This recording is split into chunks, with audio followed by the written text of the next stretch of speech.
Мен эч киммин. Күчүк сымал көрүнгөнгө түртүнчүк. Керексиз буюм сымал биринчи эле туугандарым менден баш тартты.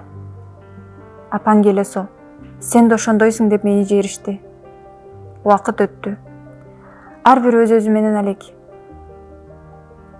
Болбогон турмушунда мени күнөөлүү кылып, ар кимдин колунда көрүнгөндүн үйүндө жашадым. Апам болсо экинчи турмушун курду. Мен да апамдын бактысы үчүн сүйүнгөм. Бирок ар кайсы себеп менен өгөй атам апамды башка жака жумушка айдай баштады. Анын себеби эмне экенин билгемде башкача болот беле. Өспүрүк, курак кезим. Апам сыртка чыгаары менен мени өгөй атам биринчи жолу зордуктады.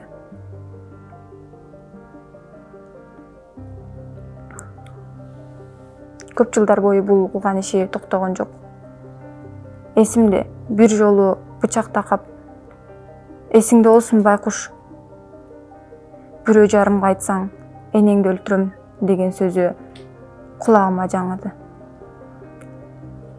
Канча жыл өтсө да, ал сөздөр кулагымда жаңырып келет. Дагы деле болсо, мен адамдарга ишенгенден корком. Мен азыр адамдарга ишене албайм. Азыр болсо ишенүүгө аракет кылып жатам.